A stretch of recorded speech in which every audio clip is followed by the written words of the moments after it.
وہ ہر مشکل کو آسان کر دیتا ہے، تم مانگو تو صحیح، وہ حیران کر دیتا ہے۔ صبر کرو، دیکھنا اللہ اپنی مدد وہاں سے بھیجے گا جہاں تم اپنی ہمت ہار کر لوٹ آئے تھے۔ اپنے رب پر یقین رکھو، بلکہ یقین کامل رکھو، انشاءاللہ وہ آپ کی زندگی بھی آپ کے پسندیدہ رنگوں سے بھر دے گا، وہ آپ کی ہر دعا پر کن فرما دے گا۔ یہ جتنا صبر تم کر چکے ہو اس پر اجر ملنا لازم ہے۔ یقین رکھتے ہوئے کچھ اور دن صبر سے گزار دو۔ دعاؤں میں اگر دل لگنے لگے تو جان لو کہ اللہ مقدر بدلنے کی ٹھانے ہوئے ہی۔ وقتی آزمائشوں سے ہارا نہیں کرتے، اس کے مسلسل معجزوں پر یقین رکھتے ہی۔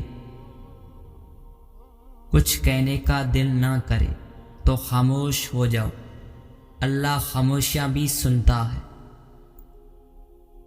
مشکل وقت میں تمہارا صبر کرنا ہی بتاتا ہے کہ تمہیں اللہ سے کتنی محبت ہے۔ اللہ پہ چھوڑ دو سب، پھر دیکھو تقدیریں کیسے سنورتی ہیں۔ اللہ نے سنبھل لی ہی تمہاری دعائیں، وقت صحیح نہیں ہے۔ تمہیں یقین رکھ کر اللہ کے منتخب راستوں پہ چلتے جانا ہے، تمہاری چاہت خود تم تک آنے کا راستہ بنا لے گی۔ جن سے منتیں مانگتے ہو وہ تو خود اللہ کے محتاج ہی، تو تم اللہ سے ہی کیوں نہیں مانگتے جو کسی کا محتاج نہیں ہے۔ اللہ جن سے پیار کرتا ہے انہی کو مشکلات کے راستے میں ڈالتا ہے تاکہ بعد میں انہیں آنسوؤں اور تڑپتے دل کا سکون بن سکے۔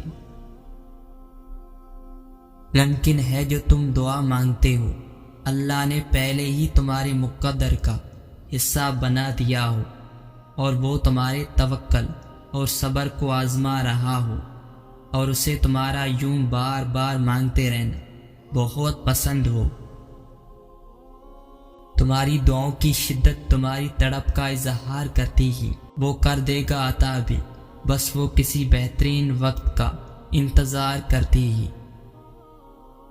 اللہ سے مانگتے رہو، کیونکہ جو اللہ سے مانگنا نہیں چھوڑتے اللہ ان کے لیے ان کی چاہ میں بہتری کی گنجائش نکال لیتا ہے، اور ساری بات بس اللہ کی رضا کی ہی تو ہوتی ہے۔ پھر چیزیں ہوں یا لوگ، کھوئے ہوئے سب واپس مل جاتے ہی۔ بس تھوڑا سا صبر اور کر لو، دیکھو یہاں تک بھی تو صبر کیا ہی ہے نا، تو تھوڑا سا اور صحیح، ہو سکتا ہے وہ تقدیر بدلنے والا لمحہ بس سامنے ہو سکتا ہے بس اگلے قدم پر ہی معجزہ ہو جائے۔ وہ تمہاری تمام بے سکون راتوں کا گواہ ہے، اور اس نے تمہاری ان بے شمار دعاؤں کا بھی حساب کر رکھا ہے جو تم نے اس کے سوا کسی سے نہیں کہی۔ وہ تمہیں برے وقت سے اس لیے گزارتا ہے تاکہ تم اپنے اچھے وقت میں اسے یاد رکھ سکو۔ تھک ہار کر زندگی سے مایوس ہو کر، در در کی ٹھوکریں کھا کر، اپنے اس دل کو ذرا ذرا کر کے جب تم بالا آخر اپنی ڈور کو ڈھیلا چھوڑ دیتے ہو تو وہ رب تم پر اپنی رحمتوں کی برسات کر دیتا ہے، اور تمہیں اس سے نواز دیتا ہے جو تمہیں چاہیے ہوتا ہے۔ قبولیت میں دیری کا مطلب یہ ہرگز نہیں کہ دعا قبول نہیں ہوگی، بلکہ حقیقت تو یہ ہے کہ کچھ دعائیں اللہ تعالی اپنے پاس سنبھال کر رکھ لیتے ہی، اور پھر بہترین وقت آنے پر ان کا معجزہ کر دکھاتے ہی۔